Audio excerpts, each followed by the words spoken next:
Sumisikap sa iyong paligid. Pakinggan mo ang daing ng bayan mo, sumasamot, umaasa sa tulong mo at sa tulong niya.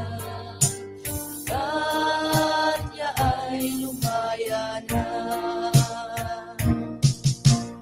Di na kailangan ang pagdanak ng dugo. Kailangan lang gamitin ay isip at puso. Isa buhay natin ang isang kaisipan.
panahon na ng pagbabago.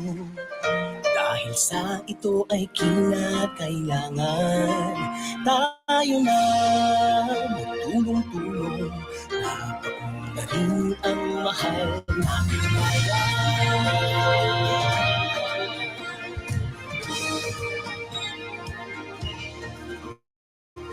Panahon na magbabago at ayos ang mga dapat ayusin. Dapat na maging tungkulin ng bawat mamamayan dito sa atin. Ng pagbabago, maaari na po tayong pag-asenso. Magandang umaga po sa inyong lahat. Tayo ay nagtitipon-tipon ngayong umaga para sa pamamahagi ng agarang kalinga at saklolo sa mga OFW na nangangailangan o Action Fund Assistance para sa ating mga OFW na lubhang naaapektuhan ng mga nagdaang bagyo dito sa lalawigan ng Pampanga. Para sa panimulang bahagi ng ating programa, inaanyayahan po natin si Pampanga Governor Lilia Pineda upang bigay ng kanyang pambungad na talumpati.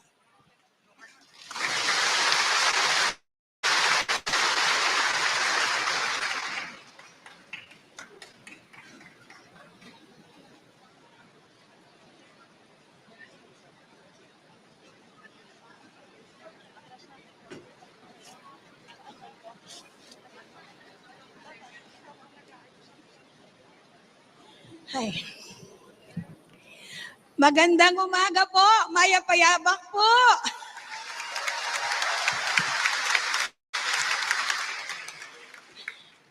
Una po, alam ko masaya kayong mga OFW.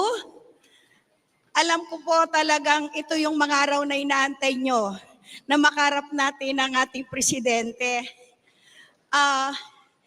Mr. President, ito po ang ating pamilya at ating mga OFW.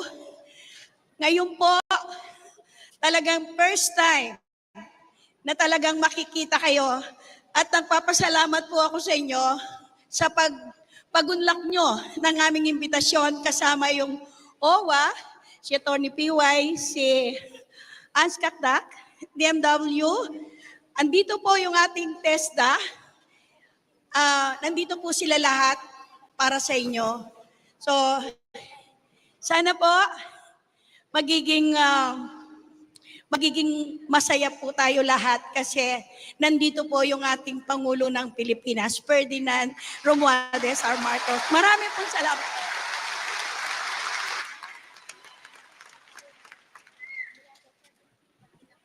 Maraming salamat po, Governor Pineda.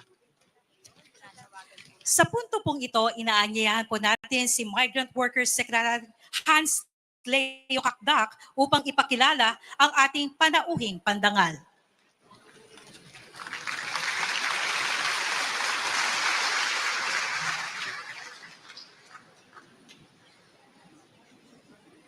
Mga kababayan, ang Pangulo po ng Republika ng Pilipinas, ang kagalang-galang Ferdinand R. Marcos Jr.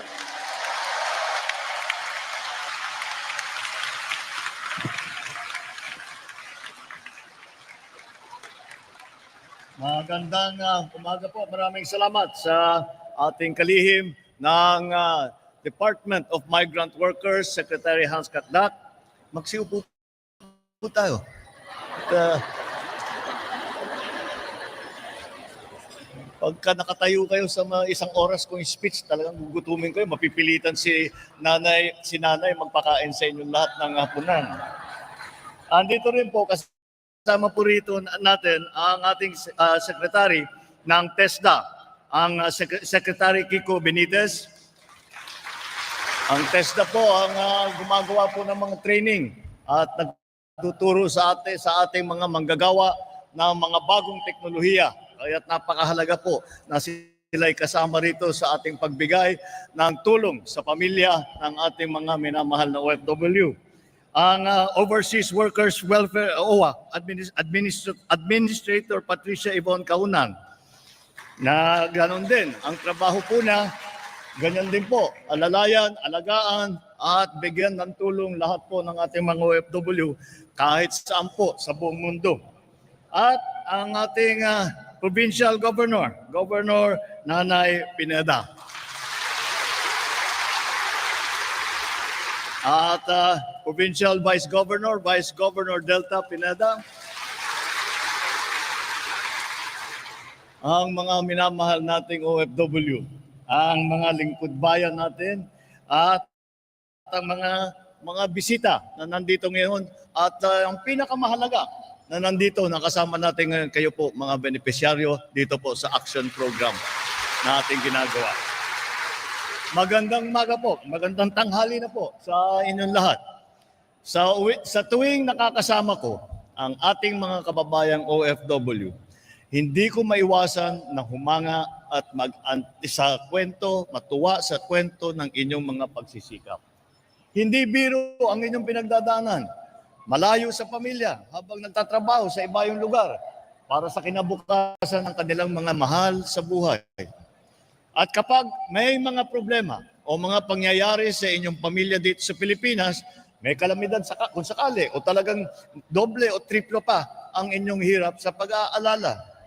Kaya't narito naman kami upang maghatid ng tulong at magbigay ng suporta, lalo na para sa mga kababayan natin lubos na naapektuhan ng mga pag-ulan at pagbabaha.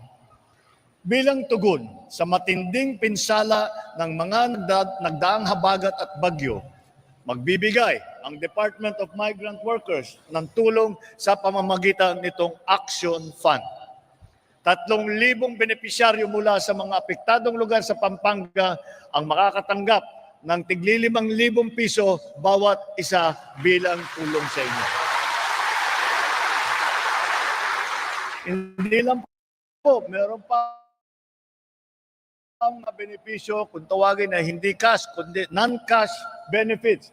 Layunin din po ng Action Fund, maghatid ng legal assistance, medical assistance, financial assistance, emergency assistance para sa ating mga OFW at sa mga pamilya ng ating OFW.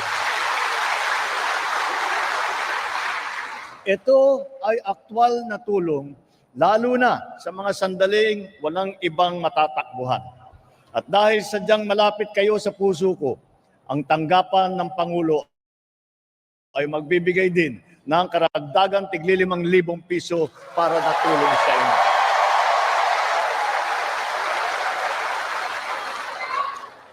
Alam niyo po, pagka pinag-uusapan po ang OFW, yung mga ibang mga kababayan natin na hindi nakakapagbiyahe, na hindi nakikita ang mga ginagawa at ng ating OFW, lagi kong pinapaalala sa ating mga kababayan. Pagka ako ay bumabiyahe, nakikita naman ninyo, nakikilala ko mga presidente, mga hari, mga prime minister.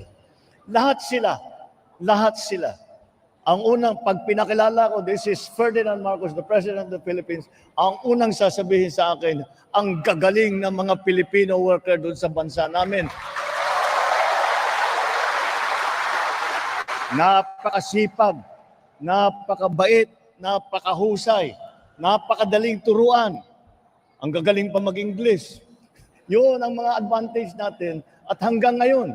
Kaya lagi naghahanap lahat ng po ng pinupunta, lalo na sa Middle East. Pag pumupunta po ako doon, di siyempre sasabihin nila, magwe-welcome sila. Sasabihin na naman nila, kung hindi sa Pilipino, ayun, naririnig ko ito sa Saudi, sa UAE. Pagka sabi na, kung hindi sa Pilipino, hindi gumanda ang bansa namin ng ganito. Dahil sa Filipino workers ay nandito. Sa Amerika, yung ating mga medical workers. Sa iba't ibang lugar, kahit saan ka pumunta. Pati caregiver natin. Ay lahat po ay kinahahangaan ang Pilipino. Kaya naman po ay pinagmamalaki po natin ang ating mga Filipino workers. At hindi lang pinagmamalaki upang malaman ng buong mundo kung gaano kayo kagaling, ay hindi lamang pagpapakilala, kundi ang pagtulong kagaya nitong mga programa ng Action Fund galing sa DMW. Hindi po dito nagtatapos ang ating pagkikilos. Mahalaga ang maagang tulong, ngunit higit na kinakailangan ang mga pangmatagalang solusyon, hindi lang yung minsanan. Kaya't gumagawa po tayo ng mga hakbang na magsisilbing tulay tungo sa mas matatag na kinabukasan. Kanina lamang nilagdaan na ang Memorandum of Agreement sa pagitan ng Department of Migrant Workers, sa DOLE, sa TESDA at sa OWA, kasama ang mga local government unit at pamahalaang panlalawigan ng Pampanga. At sa ilalim ng kasunduang ito, magpapatupad ang mga kasaping ahensya, katuwang ang lokal na pamahalaan ng Pampanga ng mga programa laban sa illegal recruitment at human trafficking. Ito ang magsisilbing proteksyon ng ating para sa ating mga kababayan bago pa man sila makaalis ng bansa. Ngunit, hindi sapat na may programa lang. Kailangan ang malinaw na koordinasyon at sabay-sabay na pagkikilos ng iba't ibang ahensya ng pamahalaan.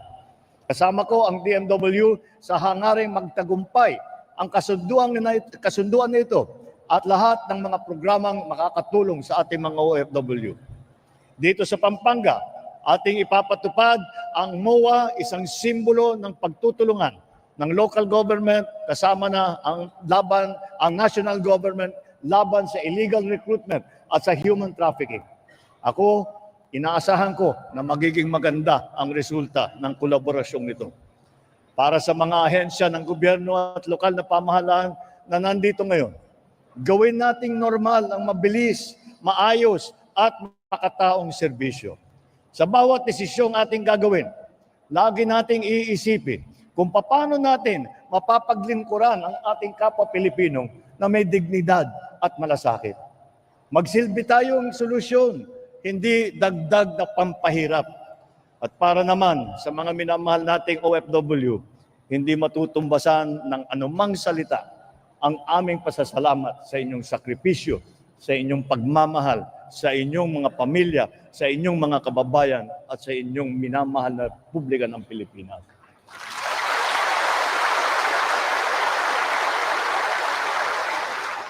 Hindi, lagi natin napapag-usapan, yung remittance ay malaking tinutulong sa ekonomiya. Ngunit hindi lang yun, higit po sa remittance lamang.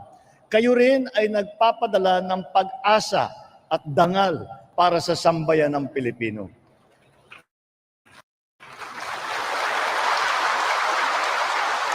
Kaya naman, ay ginagawa ng pamahalaan ang aming makakaya upang patuloy kayong suportahan sa loob at sa labas ng bansa para sa inyo at sa inyong mga mahal sa buhay.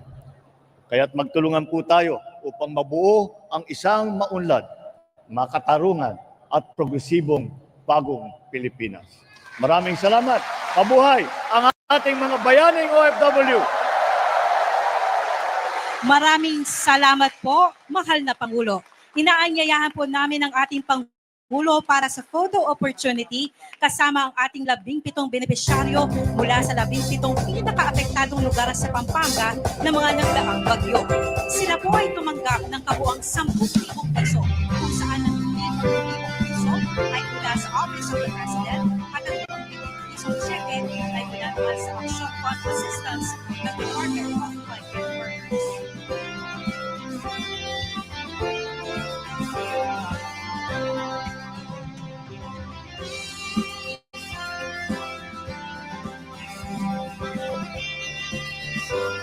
Ready at the count of 3. 1, 2, 3. Maraming salamat po.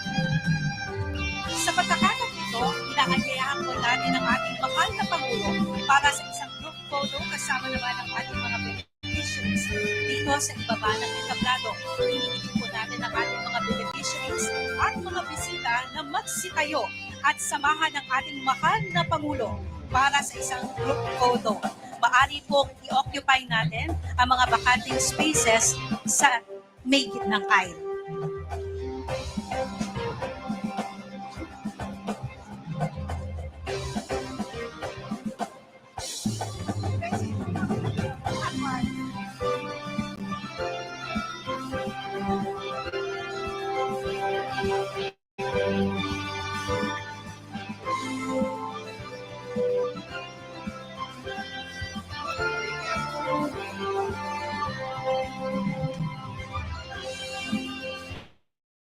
Ready? At the count of 3. 1, 2, 3.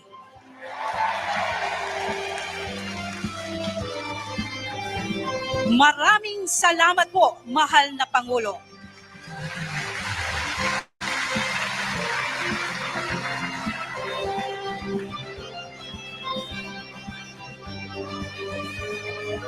Dito na po nagtatapos ang ating programa kasama ang ating Pangulo.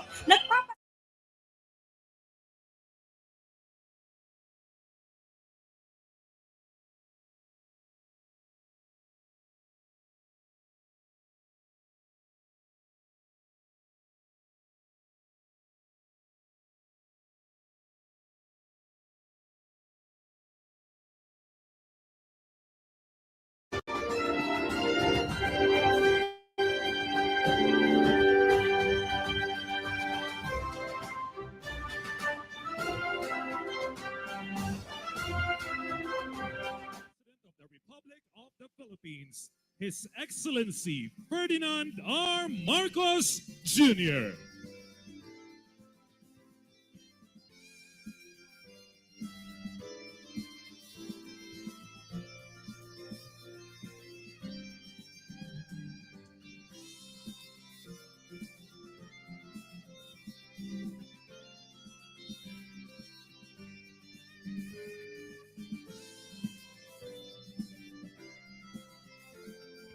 At this point, we shall witness as the President leads the ribbon-cutting ceremony, which will signal the start of manufacturing operation.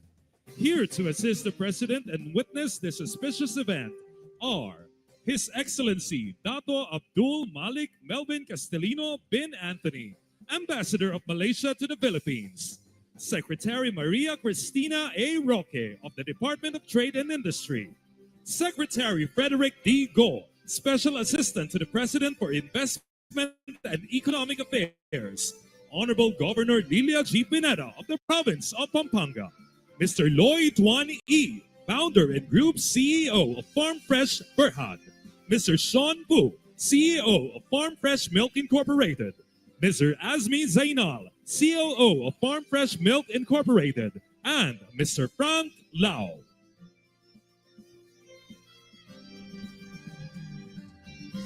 At the count of 3, Mr. President, in 1, 2, and 3.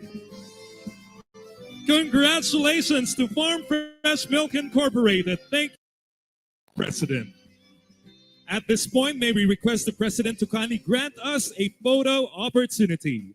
First, our Farm Fresh officials and Ambassador Dato Abdul Malik Melvin Castellino and our national and local government officials.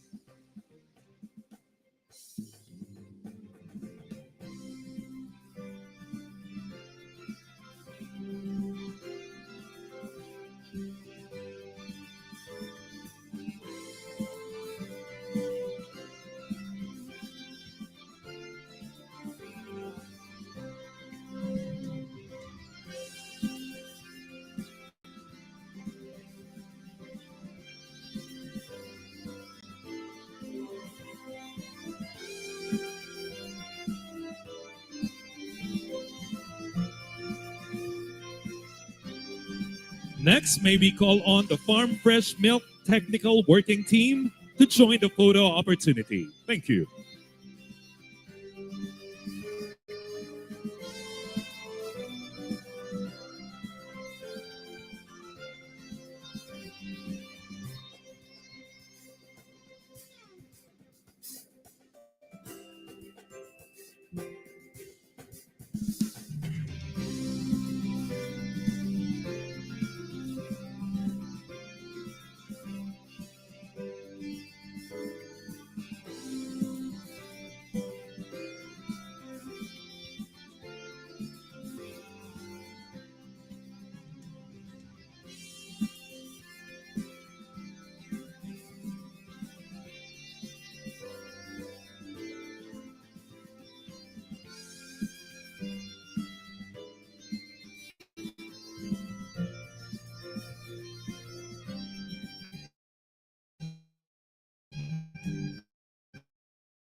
Farm Fresh Milk Incorporated is a Philippine entity and part of Malaysia's leading dairy brand.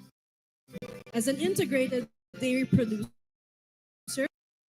Farm Fresh Milk operates 5 farms in Malaysia and 1 in Australia, collectively housing over 11,000 dairy cows. Through the wide range of products, including the best-selling milk and yogurt-based products, as well as plant-based options such as soy, almond, and oat milk, Farm Fresh strives to provide high-quality nutrition to all Filipinos. Farm Fresh Milk Plant in Pampanga is expected to create 200 local jobs in the country and produce 35 million liters of high-quality fresh milk products annually.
Which is 2,800 watts per hour.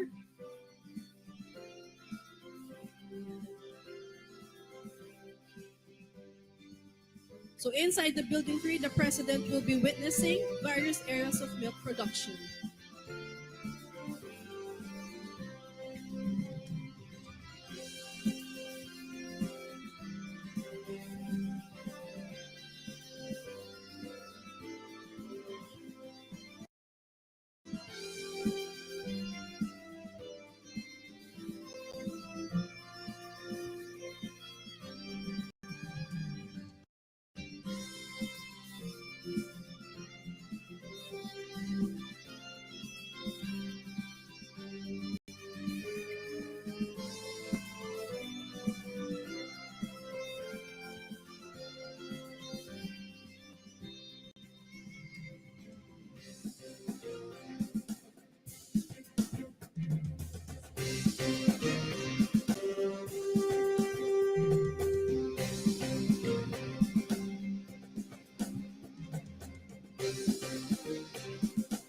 So the president is now headed towards our crushing and mixing area. Right now, the crushing and mixing is already finished. In this area, all our raw materials from Australia are imported and being crushed in our mixing tanks, after which the milk will be transferred to our storage tanks.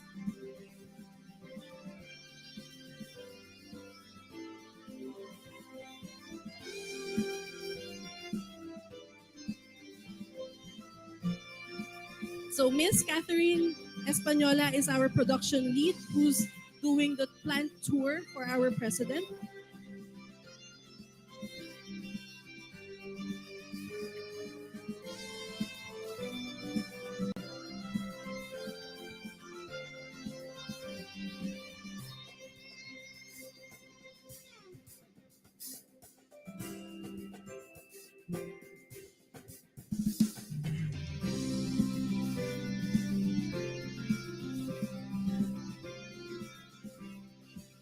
So inside the mixing area are 3 mixing tanks and 1 crushing machine with a capacity of 1.5 metric tons for each tank. For each day, we are able to produce 20 metric tons of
Again, may I request everybody to please settle down? Our guest of honor will arrive in just a short while. Thank you very much. So once again, welcome to the inauguration of the Farm Fresh Milk Plant.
Ladies and gentlemen, the President of the Republic of the Philippines, His Excellency Ferdinand R. Marcos Jr.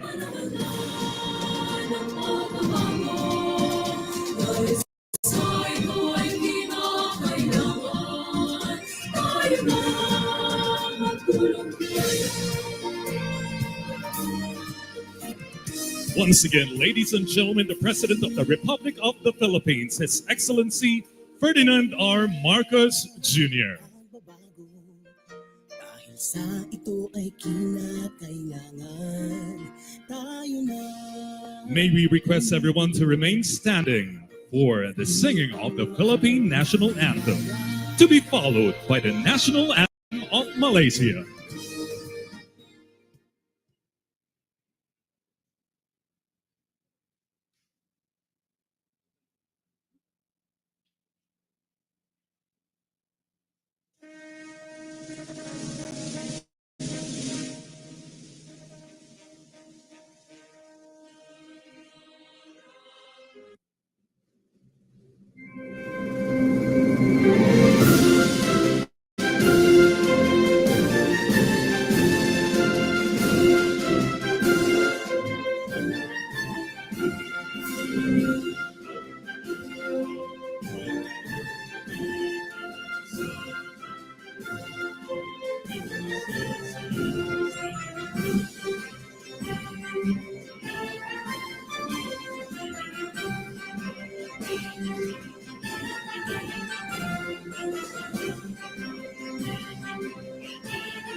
You may now be seated. Good morning. We are gathered here today in celebration of the inauguration of the Farm Fresh Milk Plant. To formally begin with our program, may we call on Farm Fresh Milk Incorporated Chief Executive Officer, Mr. Sean Pu, to deliver his welcome remarks.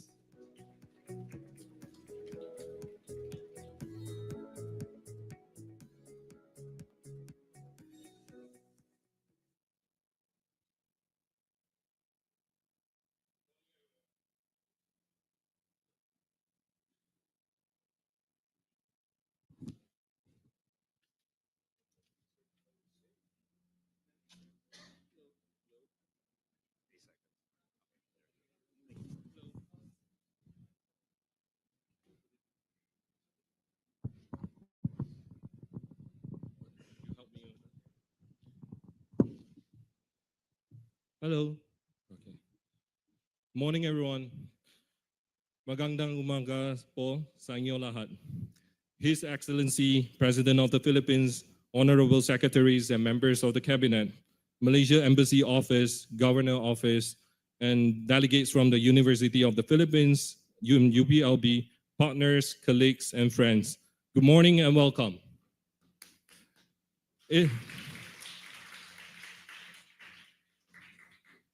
It is an honor and privilege to welcome all of you to join us today in a very special day for our Farm Fresh Milk Plant inaugurations. This is a historic day, not only for our company, but also for the Philippine dairy industry. These new facilities represent our commitment in building a healthier, stronger future for Filipino families. It is a symbol of innovations, investment, and also collaborations, bringing together the government, private sector, and the communities to ensure every child and every family have access to good quality, nutritious milk. Because in Farm Fresh, what we really believe in is every kids deserve a healthier, nutritious options for dairy. Aside from our next steps in building our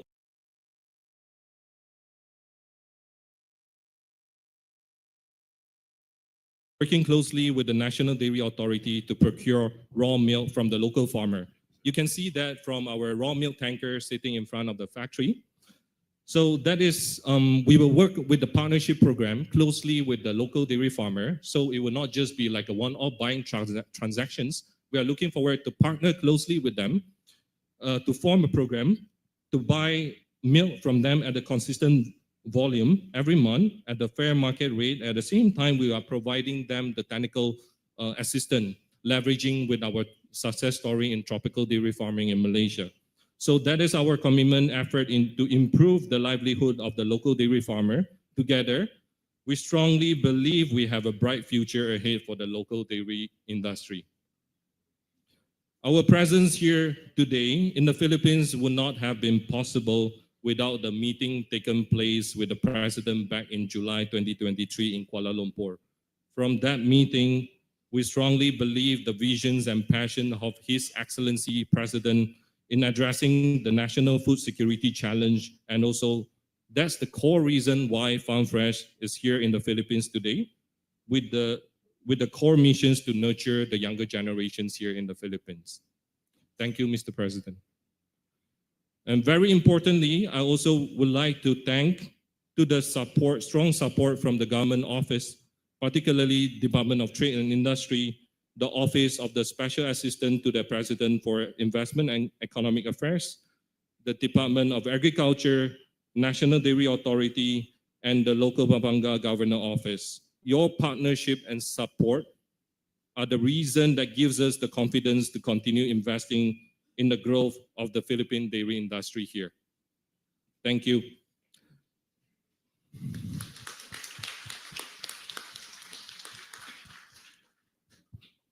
And also, we would like to recognize with gratitude the close partnership between Philippines and Malaysia. The presence of Malaysia Ambassador Dato' Malik here with us today is a reminder of the strong friendship between two nations, and one that we are really proud to build on through a meaningful cooperations in agriculture and food.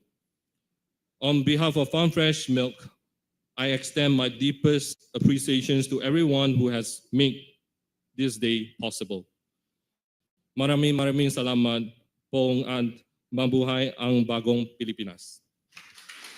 Thank you, Chief Executive Officer of Farm Fresh Milk Incorporated, Mr. Sean Pu. And now, may we request the founder and group CEO of Farm Fresh Berhad, Mr. Loy Tuan E, to deliver his message.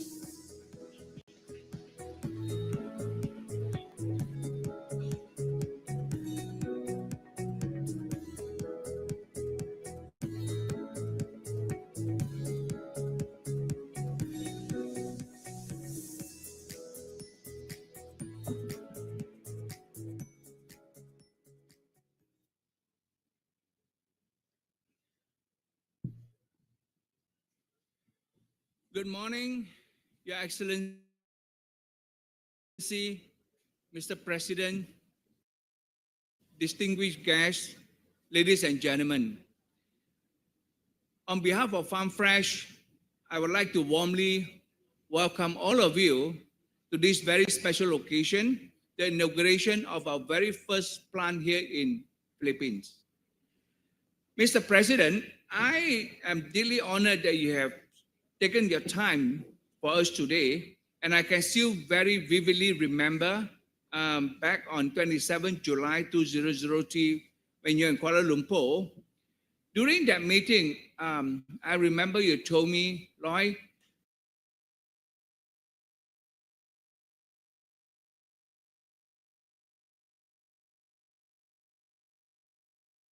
In Philippines, we are very good in poultry. We are very good in pork, for example, but we are no good in the dairy livestock. I think that conversation, with his invitation to say that, please come in Philippines to invest, because this is what we needed to add on to our Philippine. And there you are, I think with this vision of bringing in a dairy industry to actually produce milk, nourishing all the Philippines kids. And with that vision, here we are here today. So I thank you, Mr. President, that, for these invitations that we are here today. And I'm also very, very greatly encouraged by the President Office. The office has continued to follow us and the progress of what we are doing. And I think our ambassador, Dato Malik, has played a very pivotal role as well to continuously, communicating between the both countries, of what we are doing. Yeah. Now today, to mark this milestone, we have this plan today up and running. We are one step closer, right, to realizing our dream to bring fresh milk production at an affordable price to all the Filipinos families. Yeah. So this wouldn't have been possible. Like I will just echo what Sean have said earlier on. We have to, we get the help from the President Office, the DTI, Department of Trade of Industries, these Departments of Agriculture, NDA, etc. So we are very, very encouraged because, we are very well received by all the government agencies to help to facilitate this development. To mark this milestone, I think so far, we have invested approximately around 300,000 peso for this small little plant for our phase 1. So the phase 2, which we're looking forward to establish as soon as possible once we are able to, to secure the land. And the phase 2, we are looking at additional 1.7 billion pesos to hopefully that we can have a dairy farm of similar size in Malaysia, that we are able to raise about 3,000 to 5,000 dairy cows that produce about 10 million liters a year for the Philippines market at a very, very competitive, affordable price for the Filipinos family. Now, with regards to once we go to that phase, I think the phase 3, looking at the logistics, because Philippines is a very big archipelago, right? We would like to see the further investment into the regional expansions to the Vismin area in our phase 2. And probably with that, we'll probably have to add another 3 billion pesos investment that bring all this, over the next 3 to 5 years, investment of 5 billion peso in the dairy industry. We are very, very passionate about this project. Not so much just to come here to open a milk processing plant, but we want to go beyond that.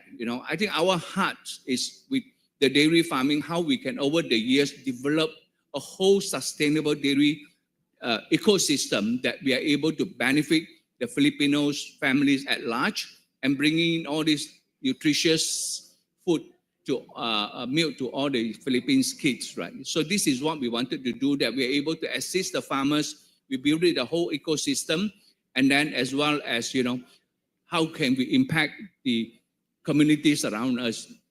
Up to now, I think we have about 100 employees now in Philippines for the last setup, the present setup. So with those additional investment, we are thinking that, we could easily generate another 300 to 500 employees. And some of them are high value job in the sense that, you have the veterinarians, animal husbandry technicians, as well as all the processing plant engineers and etc. So we are really, really excited about that thing. Yeah.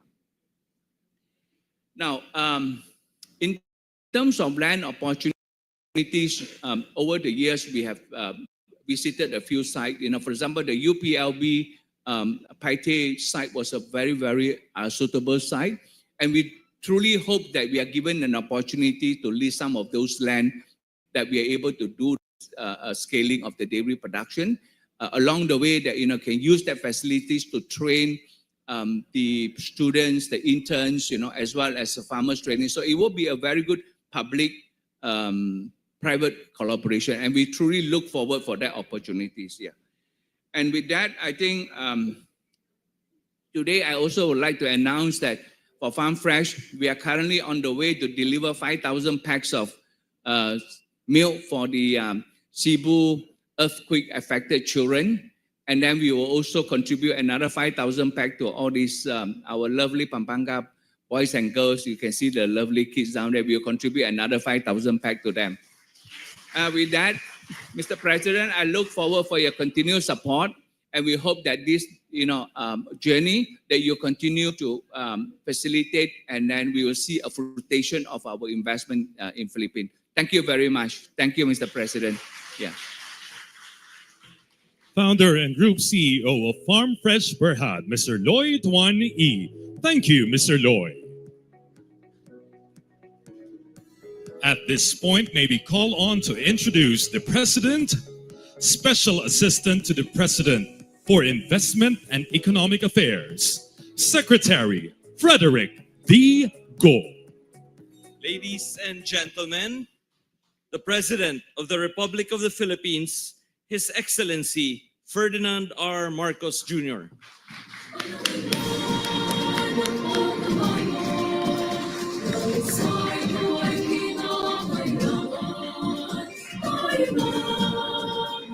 Thank you, Secretary Dekgo, for your introduction.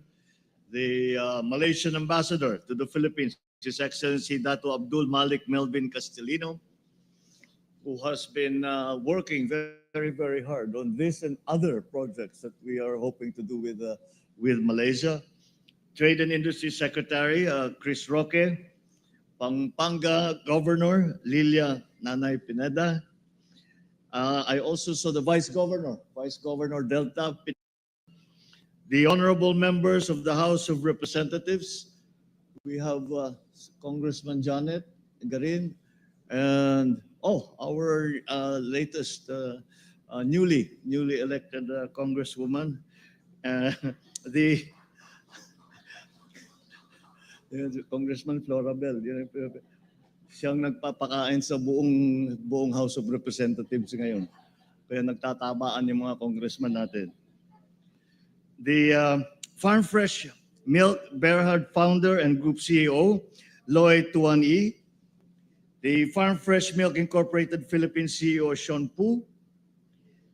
Officials and employees of Farm Fresh Milk Incorporated, my fellow workers in government, ladies and gentlemen, good morning. Hindi man laging napapansin, ngunit napakahalaga ng gatas sa ating kalusugan at sa ating ekonomiya. It may not be noticed. I will translate for the benefit of our Malaysian friends. It sometimes is not regarded as part of our diet in Asia. But nonetheless, it is still, milk still forms a very, very important part of the nutrition and the health of our people. Simula po noong tayo isanggol, ito na ang unang pinagmulan ng ating lakas at sigla. Since we were babies, this is where we get our energy. This is where we get our strength. Ang paglaki at pagdevelop ng ating kabataan ay nakasalalay sa tamang nutrisyon, kabilang na ito ang galing sa gatas. Ang industriya ng pagkain at manufacturing ay nangangailangan din ng gatas para sa produksyon ng mga tinapay, panghimagas, at iba pang mga delicacies. Kaya naman, inimbitahan natin ngayon ang 15 estudyante mula sa San Pablo Elementary School para malaman nila kung paano nga ba ginagawa ang masustansyang inuming ito. We have invited some young students from a school nearby to explain to them that this is going to be now part of their diet, and also as a focus group. And I can tell you, I was talking to them when they were drinking the milk. They approve of your product. Well done.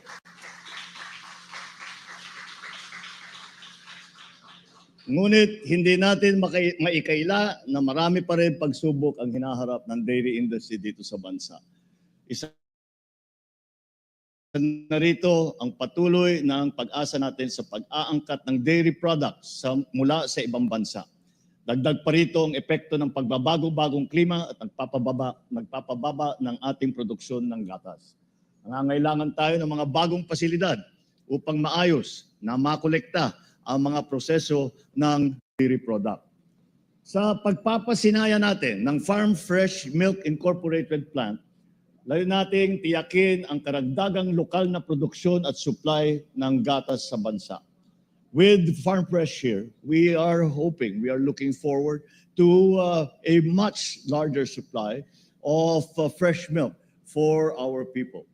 But of course, I was very excited when we hear that there is a phase 2 in which that we will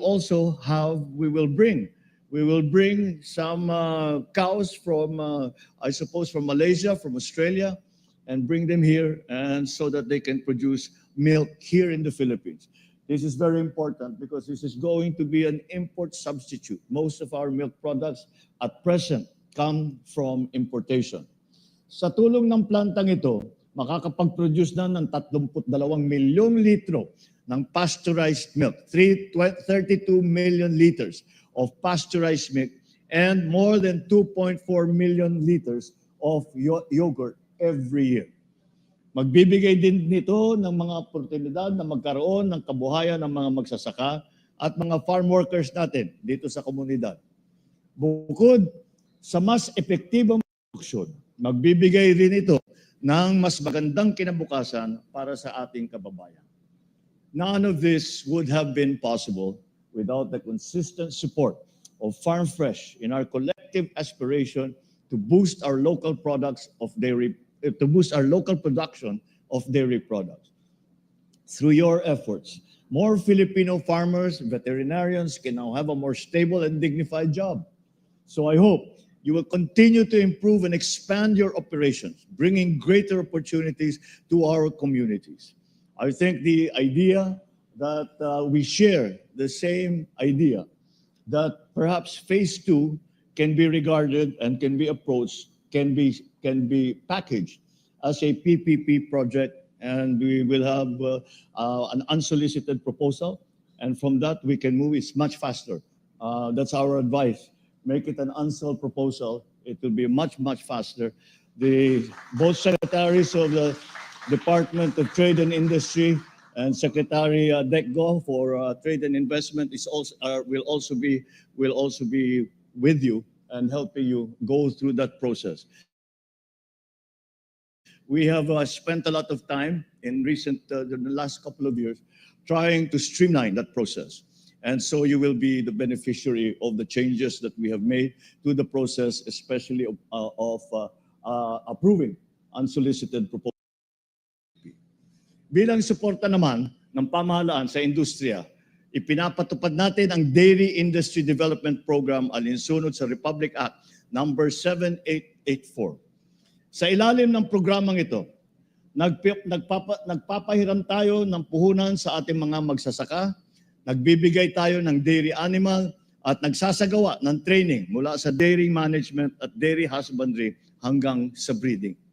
Makakaasa kayo na naririto ang pamahalaan upang magpapatupad ng mga programang nagpapabilis sa ating pagproseso ng dairy products. Kasalukuyan na natin pinag-aaralan ang mga paraan kung paano magpapataas ang local production ng gatas at kung paano madadagdagan pa ang investment sa dairy industry. Patuloy din tayo makikipagtulungan sa pribadong sektor upang makapag-abot ng support sa ating mga magsasaka at sa ating mga manggagawa. Mga kababayan, ang tagumpay ng bawat sektor ay nakasalalay sa ating pagkakaisa, sa inyong sipag, sa inyong dedikasyon, at sa aming suporta bilang inyong pamahalaan. Sama-sama nating itatag ang bagong Pilipinas kung saan ang bawat Pilipino ay nabibigyan ng pantay-pantay ng pagkakataon. Kaya nilang tugunan ang kanilang pangangailangan at kayang tumulong upang umasenso ang ating minamahal na Pilipinas. Maraming salamat. Mabuhay kayong lahat. Mabuhay ang bagong Pilipinas. Thank you, Mr. President. Ladies and gentlemen, that concludes our program. Thank you, Mr. President, for gracing